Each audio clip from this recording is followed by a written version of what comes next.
Spermatogenesis adalah proses pembentukan sel sperma yang terjadi di dalam testis.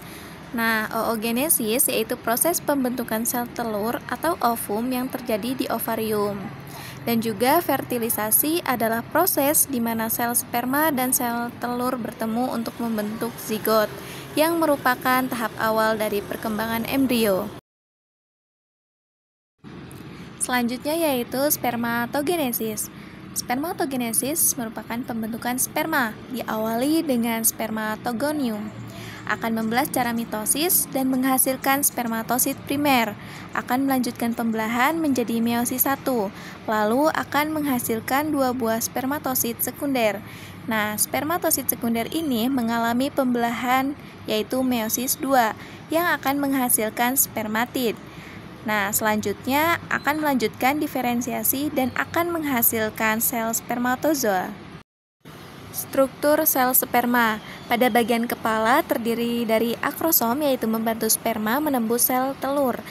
Yang di tengah yaitu ada nukleus menyimpan materi genetik berupa DNA dan protein, dan ada juga bagian leher. Nah, pada bagian tengah yaitu ada mitokondria atau bentuk spiral. Ini menghasilkan energi yang diperlukan untuk pergerakan sperma. Dan yang terakhir yaitu ada ekor. Dalam ekor ini ada membran plasma. Ini itu untuk berfungsi melindungi sperma dari cedera di luar sel dan membantu interaksi antara sperma dan juga sel telur. Yang kedua yaitu oogenesis, adalah peristiwa pembentukan sel telur yang terjadi pada ovarium, dimulai dari sel induk yaitu oogonium yang mengalami pembelahan menjadi mitosis dan menghasilkan oosit primer, dan oogonium bersifat diploid. Melanjutkan pembelahan menjadi meiosis 1, menghasilkan oosit sekunder, dan satu lagi yang berukuran lebih kecil yang dinamakan badan polar primer, lalu melanjutkan menjadi pembelahan meiosis 2 dan membentuk ootid dan sel yang paling kecil. Nah, dari sebuah sel induk oogonium pada peristiwa oogenesis akan dihasilkan satu buah ovum yang fungsional, sementara ketiga sel yang paling kecil akan mengalami degenerasi.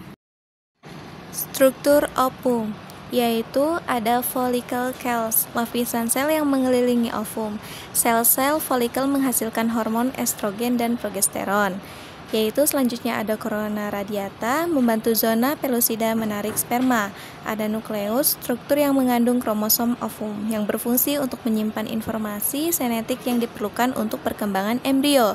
Yaitu ada sitoplasma, cairan kental yang mengisi ovum.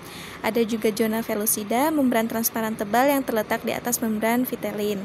Nah, ada juga perivitelin space, rongga sempit antara zona pellucida dan membran plasma pada ovum yang telah dibuahi. Ada juga plasma membran, cadangan makanan yang disimpan dalam detoplasma untuk mendukung perkembangan embrio awal. Dan juga yang terakhir ada nukleolus, struktur kecil di dalam nukleus yang berperan dalam produksi protein yang penting untuk pertumbuhan dan perkembangan embrio. Yang ketiga yaitu fertilisasi, proses peleburan inti sperma dan ovum sehingga membentuk zigot. Sel telur akan keluar dari ovarium disebut ovulasi akan menuju tuba Fallopi. Ovulasi melepas oosit sekunder. Nah, hari pertama ini adalah pembuahan. Proses peleburan inti sperma dan ovum membentuk zigot. Hari kedua, hari ketiga, sampai hari keempat yaitu 16 sel yang akan terus membelah sehingga membentuk kumpulan sel seperti anggur yang disebut dengan morula. Nah, hari kelima ini yaitu disebut dengan blastokista awal. Hari ke-6 dan ke-7 yaitu blastokista tahap akhir. Pada kondisi implantasi ini, perempuan akan mengalami kehamilan.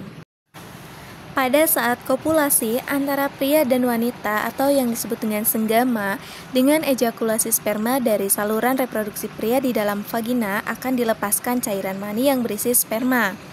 Nah, sperma akan berjalan melalui lapisan sel folikel dan berkaitan dengan atau berikatan dengan zona pellucida dan ovum. Yaitu selanjutnya dari sperma menjadi enzim hidrolitik akan membuat lubang yang memungkinkan sperma dapat mencapai membran sel ovum. Setelah penyatuan membran sel nukleus, sel sperma dapat keluar dan menuju nucleus ovum. Setelah terjadi penyatuan antara membran sperma dan ovum, butiran kolitel pada ovum menyatu dengan membran dan membebaskan enzim untuk menghalangi sperma dan membuahi ovum.